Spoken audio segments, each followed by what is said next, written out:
Shout out to the fam. Appreciate y'all for being in this episode of the show. I'm Big Q. Shout out to FanDuel, the official sponsor of the Sports Coma. FanDuel for all your prop bets. No matter MMA, NBA, and more, go to FanDuel. Shout out to the Patreon Champions YouTube membership family. Y'all hit the like buttons and the subscribe buttons. Shout out to the mighty Who Dat Nation. In this one, Clutch Points gives you a little information. 4 moves the Saints must make to clear salary cap space for the 2026 NFL offseason. We did a prior report and kind of talked about how important it would be for the Saints to head into 2026 year with more of a sense of urgency, right? Meaning recognizing that we got the quarterback at that level. He's 26. We have guys like Cam Jordan and Demario Davis that want to come back and add to this team. These guys are coming back for more than just a payday. They're looking to ultimately capture a championship. Now, is that possible for the Saints for 2026? Listen, anything's possible in the crazy world of the NFL. We've seen the New England Patriots and the Seattle Seahawks make it to the Super Bowl last year. Man, nobody's seen that coming, right? Except for the diehards for those particular programs. But why can't that be the Saints, right? We got the quarterback. We got a very strong defense. We make a few really solid moves in free agency and in the draft. The Saints could really have like one of these quantum leaps from worst to first in a major capacity. Of course, we need some depth and we need some fortune and blessings, right, to kind of stay healthy heading into a long NFL season. But man, this is the start. This is where it all starts. So anyway, let's get into this article to find out how we can get there and what are some of the 4 moves that needed to be made. So the Saints need to make a few roster cuts to club space in the 2026 offseason so that they can make a splash in free agency. Are we going into a splash free agency type situation? What do you guys think? That the Saints should be super proactive in their approach and going into it? So the Saints currently one of the worst cap situations in the league, but a few cuts and adjustments could set the stage for seismic challenge. Actually, we're not. We actually are not as bad as we customarily are. As you can see, I always keep this handy. My over the cap registry shows you 8.2 million in the red. If you go back in the past, it wasn't that.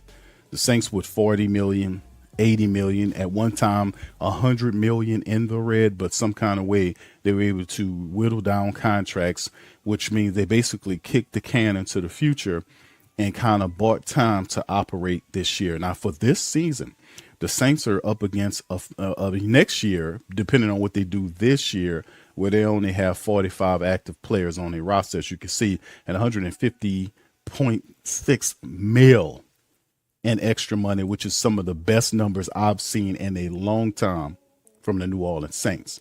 So how can we get there? According to the article, it sings, despite coming off 5 consecutive single-digit win season, the Saints have the 7th fewest cap space in the 2026 NFL offseason. This is from Over the Cap. The situation is less than ideal for rebuilding an organization looking to restructure itself around a second-year quarterback coming off a Rookie of the Year worthy season. Everybody loves Tyler Shuck. It was really big this year, but we need to build on that, right? So Shuck ended the year with first place vote for, with the end of the year with 5 first place votes for Rookie of the Year after leading New Orleans to 6-10 to a 6-10 season, including a 4-1 run in the final 5 games. He closed the gap on Jackson Dart and Cam Ward as the best quarterback in the class, giving the franchise's best hope under center since the great Drew Brees, the current Hall of Famer.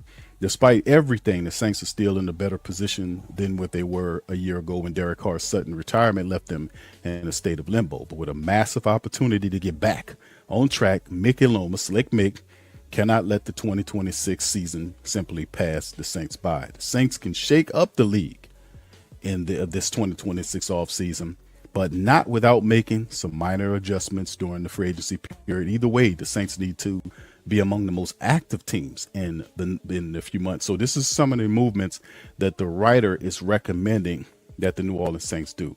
Let Taysom Hill and Cam Jordan walk in free agency, right?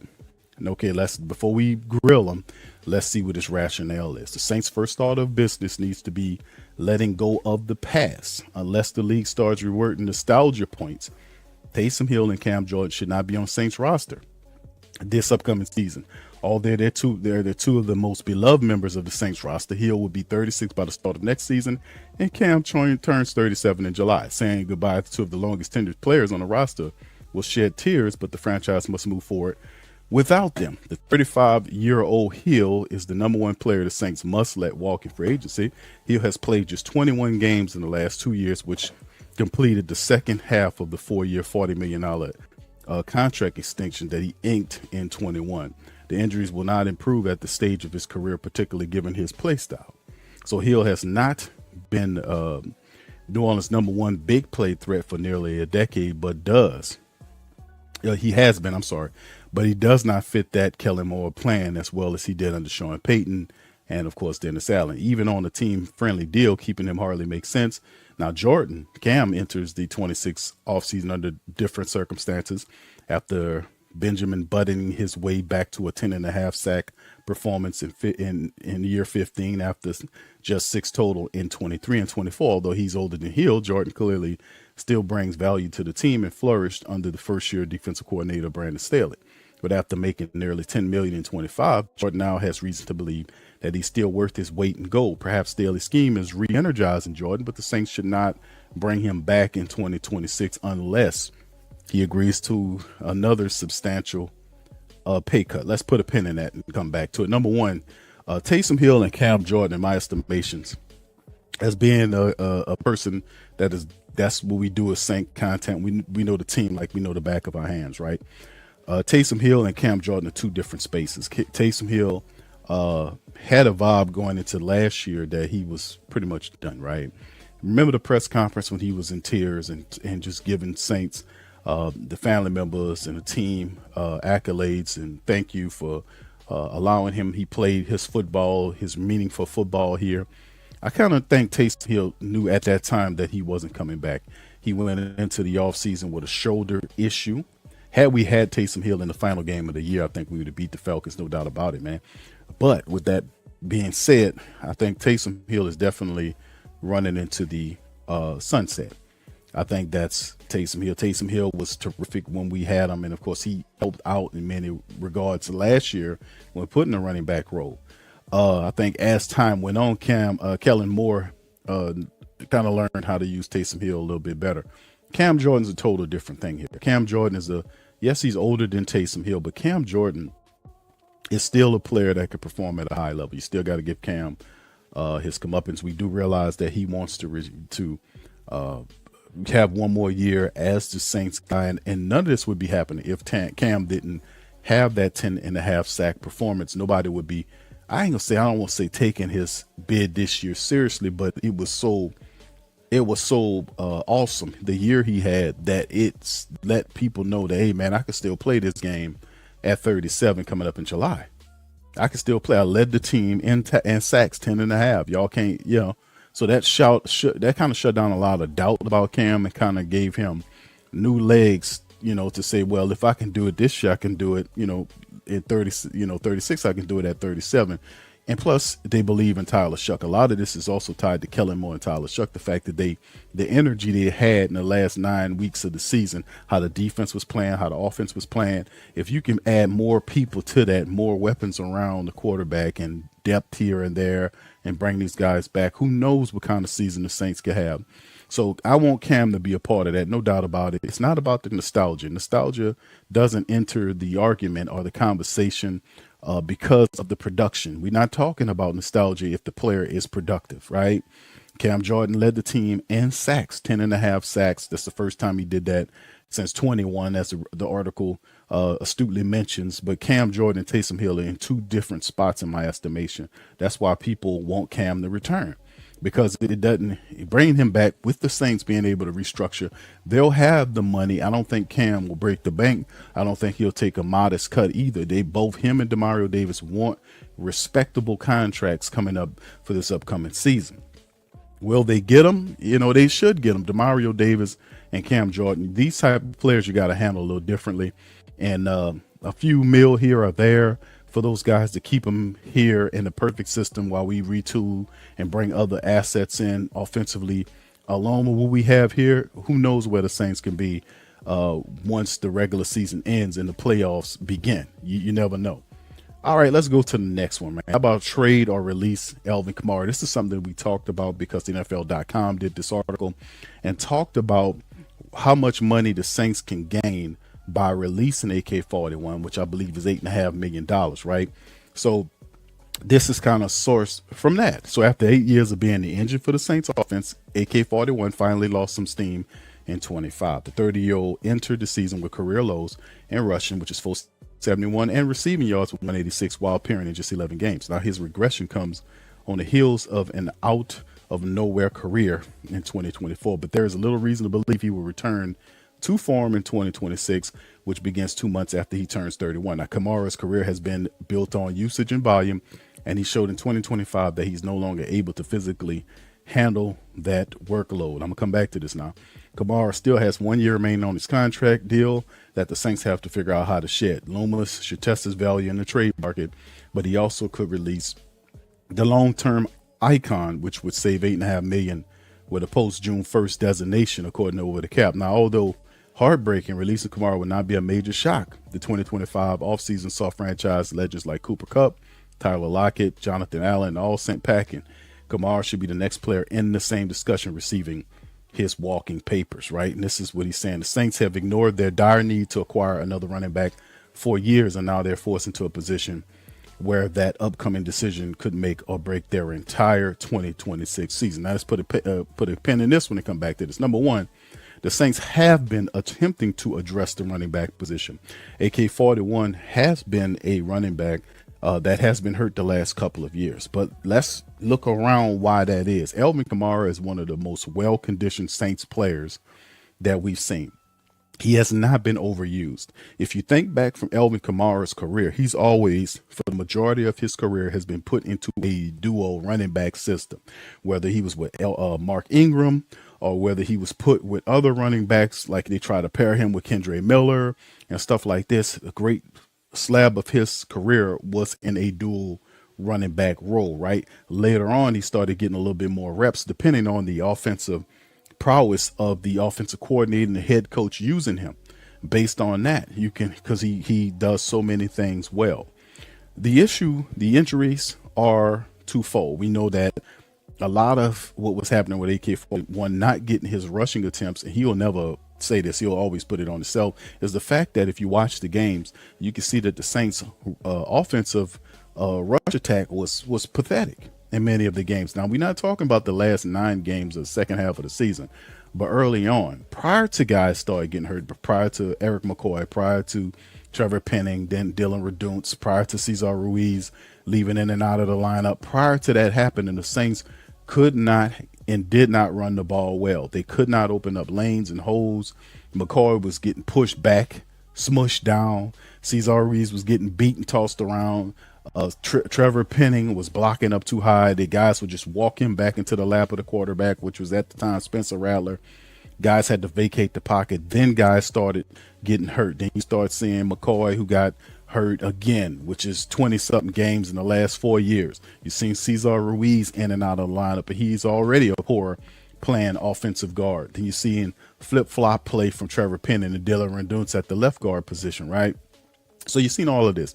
That affects the running attack with AK-41. He would be running into tight holes, and the hole open up and the close just as fast, and he was running face first hard into these tight holes and picking up 2 running yards here or there. Really wasn't getting anything. He got the brakes beat off of him physically a lot of time in these games.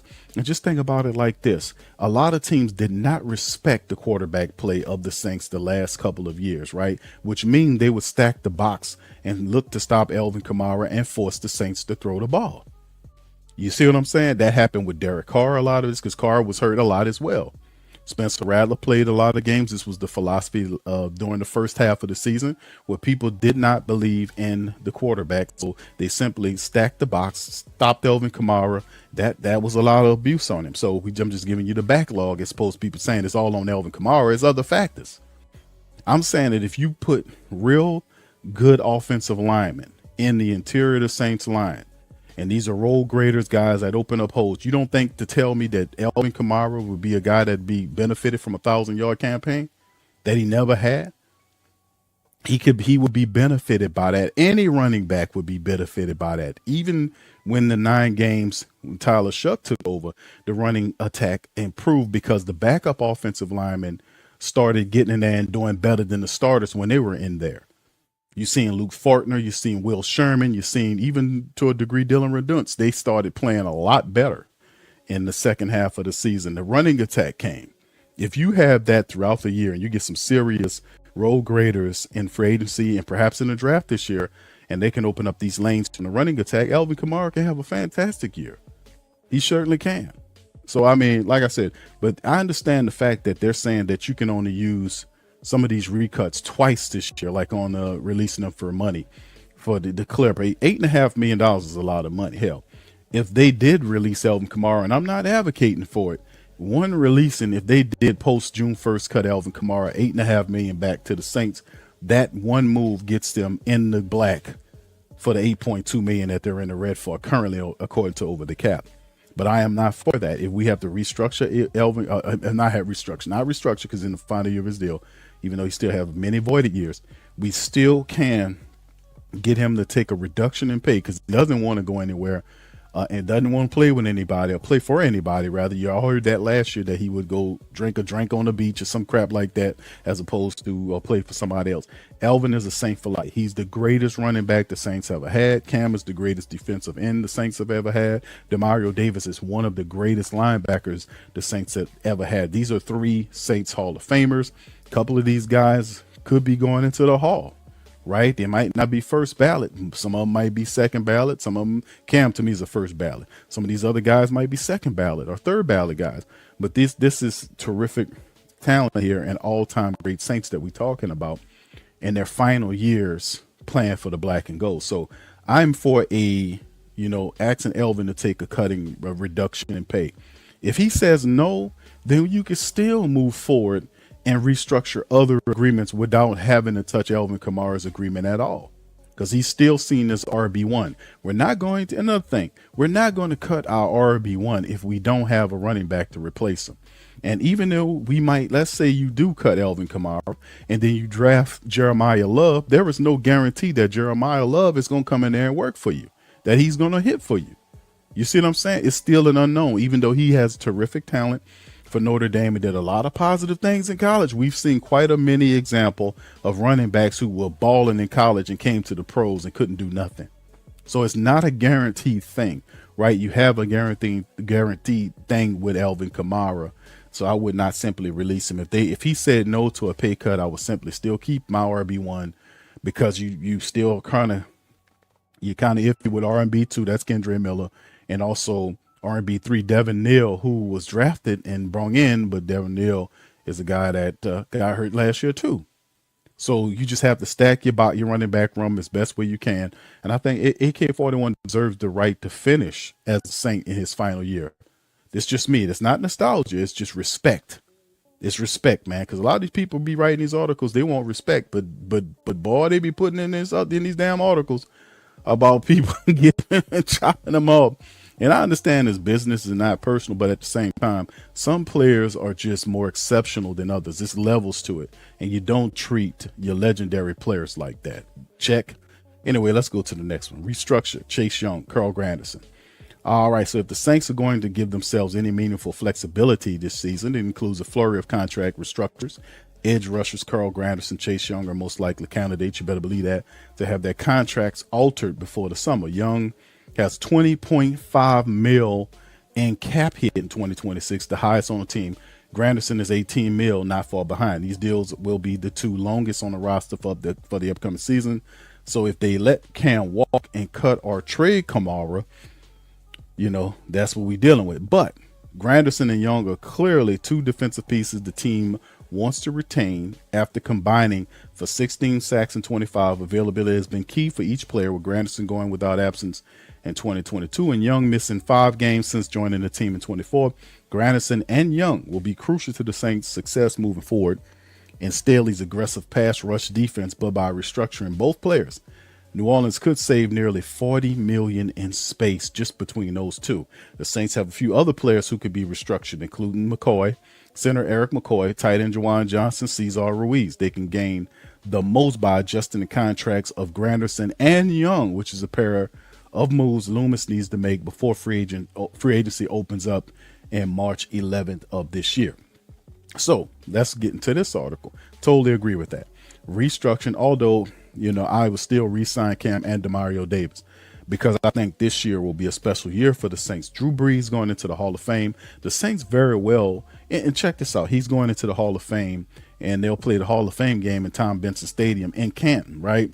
The Saints could ride this Hall of Fame wave of energy right into the playoffs, right? This is a year where they had great energy coming off of the very disasterful 5 years. And we've seen something really powerful in the Saints offense with Tyler Shuck and Kellen Moore and others. So it was so powerful and great that Cam and Demario Davis want to come back for another year because they believe that their contributions could take the Saints into the playoffs. They can break the 5 season playoff snide. The NFC South is wide open, and the Saints are only $8-something-odd million in the red. Several restructures. The guys like Carl Granderson and Chase Young could get a great bulk of that money without having to release Alvin Kamara, without not to have to bring back Cam or Demario Davis. We looking at what between these guys contracts $8 to $10 million of what they're looking for. Now I do know that Demario is probably going to try to get a little bit more, but like I said, it's a certain way you handle your legendary players. I don't think they looking to break the bank, but they're looking for what they call these respect deals. Like it's not a veteran minimum deal or something like that, but it's a contract, that lets us know that we appreciate you, right? And we want you to come back and play for us. So that's where the Saints and Mickey Loomis, Kai Harley, those guys have to make that work, right? All right, let's go to the next one. Release offensive guard Cesar Ruiz. And I've talked about Cesar Ruiz. He's been getting a lot of attention as of the last couple of years. I've been talking about the Porsche player Cesar Ruiz, former first-round pick, who's yet to, and I really said as many games as this guy played, he's supposed to be the best offensive lineman we have. It simply don't work out that way. His leverage is off. His footwork is bad. He's not as strong as he's supposed to be, not as athletic as he needs to be. His technique is flawed at times. He kind of leans forward a little bit too much to give up his leverage. He gets beat easily with some swim moves. And then sometimes he get caught being a little grabby, right? He doesn't always advance and shut off defensive linemen to get to the second level, to get the linebackers. It's a lot of stuff to talk about Cesar Ruiz, man, that needs to improve. That's why I'm advocating for the Saints when they do sign a start at the left guard position, that they continue to get another potential starter in free agency that competes with Cesar Ruiz unless you go into the draft. And they don't have to be in the first round, but maybe in the second round or even the third round to produce a guard that will, that competes with him for that right guard position. We need competition at that position. That needs to be opened up for competition, not saying that it's his position simply because he was a guy drafted that he's not been doing a really good job there. So Ruiz contract is the biggest liability according to the writer on this roster. The former first round pick should be the pillar of the team's rebuild, but he has not played to the level his contract requires. Even Mickey Loomis mentioned that. Mickey Loomis said, we expect to see more from Cesar Ruiz. He said that, making him one of the most notable black spots whenever Loomis evaluates his assets, right? Ruiz is the most versatile member of the Saints offensive line. I don't know about all that, but also arguably the least efficient. Ruiz earned a pitiful 55.1 player grade on the PFF Focus in 25, the second lowest among the team's starting offensive linemen. He's 26-year-old, but he struggles mostly in run blocking, where he ranks in the bottom 10 percentile of all guards. Now that you have the stats to go along with the footage. Releasing Cesar Ruiz would save almost $7 million in cap space over the cap. So that adjustment would not make national headlines, but it would be a part of the Saints' large-scale operation to clear well over $60 million when it's all said and done. All of the costs are just their second worst starting offensive lineman, while having Ruiz up front has provided team stability to teams. The Saints have the opportunity to find an upgrade before Shuck's second season. At the very least, they can find a comparable player at a much lower pricing point. Now, and the thing is, like I said, I don't think the Saints are going to release Cesar Ruiz. It's something to think about. I mean, there have been rumors saying that the Chargers, we heard the Chargers are particularly interested in rumors that they're advocating for them to trade for Cesar Ruiz. I was online telling them, come get him. You're absolutely right. Cesar Ruiz is one of the best linemen we have. Can you come and pick him up, please? Because they don't know. You got Trevor Penning. Y'all learn hard in San Diego, don't y'all? Y'all picked up Penning for a song and a dance. Now y'all can come and get Cesar Ruiz for a po' boy and a po' boy and a root beer. I mean, come on and get him. Come on and get him. But I don't see the Saints releasing him. I'd be very surprised and shocked if the Saints did release Cesar Ruiz to free up that $7 million. While they talking about releasing AK-41, man, please. If we needed money that bad, the first guy we'll put in the street is Cesar Ruiz, to be honest with you, because I think we can do better. I really do think that we can do better than that. I really do. So what that entails, freeing up that kind of money, but I don't think the Saints going to do it. So what I think the Saints are going to do, outside of releasing Cesar Ruiz, is open up his position for competition, drafting or signing offensive linemen to come and compete, because there are several offensive linemen the Saints could bring in. Of course, we have a hole at the left guard position the Saints need to fill. We have to re-sign Luke Fortner, who played behind Eric McCoy. If his contract is not out, if we can't re-sign Fortner, then we have to fill that center position some kind of way with another veteran. We can use another guard too. I can see the Saints signing 3 or 4 offensive linemen in free agency, the first and second tiers of their agency. See them getting a top-notch left guard, and then getting a second-tier type running guard to compete with Cesar Ruiz. Even going into the draft to add assets there as well. But they have to get improvement from the interior of the offensive line. The focus, they do realize McCoy is there at the center position. His constant injuries are a point of worry. Getting Fortner back on a return on the re-sign will be key to provide security for the inability of McCoy to stay healthy. The hole at the left guard position could be filled by free agency and or draft. The right guard position needs competition, and the tackles are good. We still have Asim Richards here. We still have Torricelli Simpkins, the third, Torricelli Simpkins, who is a guard that can play the guard position. Will Sherman did enough. Perhaps the Saints will like to see Will Sherman in that role. We still have Nick Saldiveri. We don't know what he looks like coming back to the fold. There's Xavier Truss there, and there are a few pieces there. So are any of these guys you can look at and say we want to see them compete with Cesar Ruiz? I would rather, now that we have some of the money, once we do the restructures, to come in and attack those guard positions as well as the depth, because we need to reestablish the running attack to help Tyler Shuck, as well as protect him and keep him upright so he can run the offense in peace, so to speak, right? So those are some of the things to talk about. The writer actually did a really good job. Shout out to Jaron Edwards at Clutch Points, did a really good job of kind of breaking down this stuff, and that's his road to victory for the Saints in the offseason, right? And those are some moves, like 4 moves the Saints must make to clear space in 2026 in NFL offseason. So what do you guys think about that, man? That was a pretty good article. Also, let me know how you feel about this article. Y'all put what we talked about, y'all comments and suggestions in the chat. Let me know if you were the general manager and Mickey Loomis came to you and say, hey, hold on, you sitting over there. You. Who, me, man? Yeah, you guy. I'm making you my new general manager over here. Come on over here. Yeah. Put this GM hat on. And how would you run the team? Well, how would you? Would you make some moves that we were suggested in this article? How would you handle the situation if Slick Mick Loomis made you the general manager of the Saints? Y'all let me know in the comments section how you would get that cap cleared, so to speak. So anyway, that's all I got for y'all. Y'all hit the like button, subscribe button, sub button, notification buttons, light them all up. Feel free to share the show on on social media, Facebook, Instagram, Reddit. It don't matter. Take the Sports Coma with you. Your help helps spread the message, helps spreads the broadcast to even further family members, diehard black and golds, And also shout out to FanDuel, man, the official sponsor of the show. Feel free to check out FanDuel, man, for all of your prop betting. Don't matter what sport it is, FanDuel is the joint.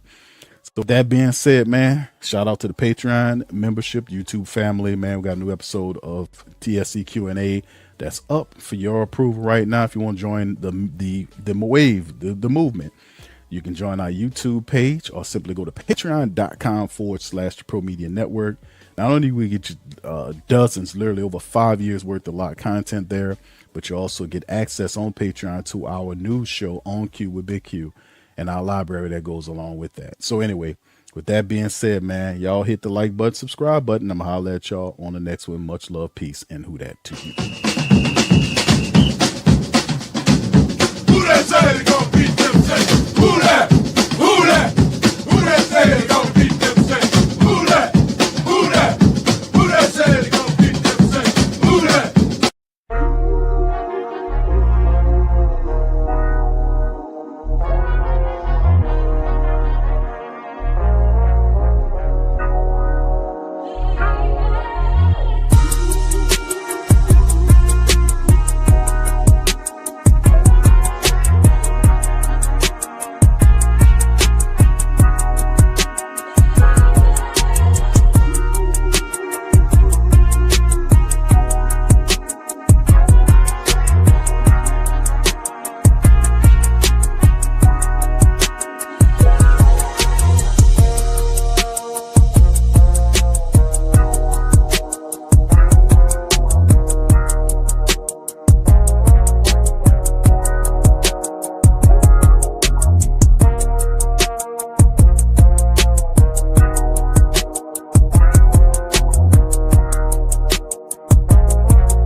Whether you're catching up on Saints news at Jackson Square, checking Pelicans scores in the Garden District, or staying updated on LSU while grabbing coffee in the French Quarter, there's one place that keeps you connected to everything that matters in our city.